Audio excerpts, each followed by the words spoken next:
صحابہ نے کہا ابی و امی فدا کا یا رسول اللہ، روحی و جسمی فدا کا یا رسول اللہ، شعری و دمی فدا کا یا رسول اللہ، دنیا و اخرى فدا کا یا رسول اللہ۔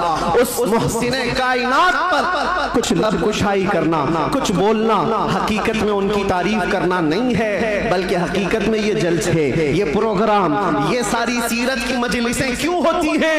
یا رسول اللہ تیرے عشق کی بدولت میری زندگی بنی، تیرے عشق کی بدولت مجھے زندگی ملی ہے، میری بات بن گئی ہے تیری بات کرتے کرتے۔ یہ کہتا ہے وہ جو نہ تھے تو کچھ نہ تھا، وہ جو نہ ہو تو کچھ نہ ہو، جان ہے وہ جہان کی اور جان ہے تو جہان۔ سبحان اللہ سبحان اللہ۔ علامہ ابن حجر اسقلانی فرماتے ہیں میاں ہمارا تمہارا کیا حساب، ہمارا کون سا شمار؟ علامہ ابن حجر اسقلانی فرماتے ہیں ایک ایسے عالم گزرے ہیں جنہوں نے حضور کی سیرت پر 1,00,000 اشعار لکھے۔ سبحان اللہ۔ حضور کی سیرت پر 1,00,000 اشعار لکھے، اور ان کے اشعار میں جو آخری شعر تھا وہ میں عرض کرتا ہوں، آخری شعر تھا، وہ کہتے ہیں کہ قلم آبلا پا ہے مدح ابھی باقی ہے، کیا کہیں؟ قلم آبلا پا ہے مدح ابھی باقی ہے، اور حرارت قلب ابھی باقی ہے، مدح ابھی باقی ہے، ورق تمام ہوا مدح باقی ہے، عمر تمام لکھا مدح باقی، عمر تمام لکھا مدح ابھی باقی ہے۔ جس کو حافظ شیرازی نے کہا تھا یا صاحب الجمال و یا سید البشر من وجهك المنیر لقد نور القمر لا يمكن الثناء كما كان حقه بعد از خدا بزرگ توی قصہ مختصر۔ اور سعدی شیرازی کیا کہتے ہیں بلغ العلا بکمالہ کشف الدجا بجمالہ حسنت جمیع خصالہ صلو علیہ وآلہ۔ پیر مہر علی گولڑوی کہتے ہیں مکھ چند بدر شاشانی ہے، ماتھے چمکے لٹھ نورانی ہے، کالی زلف سے اکھ مستانی ہے، مخمور اکھیں ہن مد بھریاں، اس صورت نو میں جان اکھاں، جان اکھاں کی جان جہاں اکھاں، سچ اکھاں رب دی شان اکھاں، اس شان تو شانہ سب نبیاں۔ سبحان اللہ ما اجملکا ما اکملکا ما احسنکا، سبحان اللہ ما اجملکا ما احسنکا ما اکملکا، کتنے مہر علی کی تیری ثنا، گستاخ اکھے کی تھی جا اڑیا۔ اور بریلی کا عشق یوں کہتا ہے وہ کمال حسن حضور ہے کہ گمان نقص جہاں نہیں، یہی پھول خار سے دور ہے، یہی شمع ہے کہ دھواں نہیں، تیرے آگے یوں ہیں دبے لچے فصحا عرب کے بڑے بڑے، کوئی جان منہ میں زباں نہیں بلکہ جسم میں جان نہیں، کروں تیرے نام پہ جان فدا، نہ بس ایک جان دو جہاں فدا، کروں تیرے نام پہ جان فدا، نہ بس ایک جہاں دو جہاں فدا، دو جہاں سے بھی نہیں جی بھرا، کروں کیا کروڑوں جہاں نہیں۔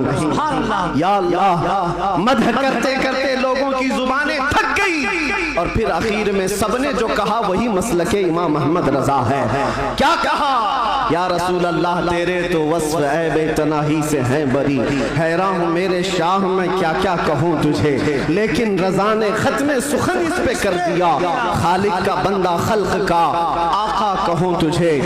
عزیزان گرامی وقار، آج یہاں مسجد میں اندر آیا تو گرمی کا جو احساس ہو رہا تھا دیکھ کر کے محسوس ہوا پنکھے بھی چالو ہیں، اے سی بھی چالو ہے، لیکن یہ ساری چیزیں گرماہٹ کو ختم نہیں کر سکتی۔ پھر پتہ کیا دن کا اجالا تو نہیں ہے، سورج کی تپش تو نہیں ہے، گرمی اتنی کیوں ہے؟ پتہ چلتا ہے کہ یہ عشق رسول کی گرمی کو پنکھے ٹھنڈا نہیں کر سکتے، عشق رسول کی گرمی کو۔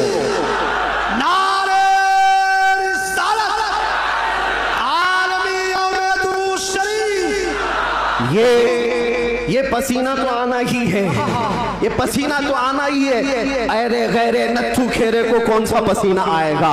عشق رسول کی گرمی لے کر بیٹھا ہے، اسے کوئی ایسی ٹھنڈا کر بھی نہیں سکتی، اس لیے کہ مجدد نے یہ کہا ہے، امام اہل سنت فاضل بریلوی نے کہا ہے اے عشق تیرے صدقے جلنے سے چھٹے سستے، جو آگ بجھا دے گی وہ آگ لگائی۔ سبحان اللہ۔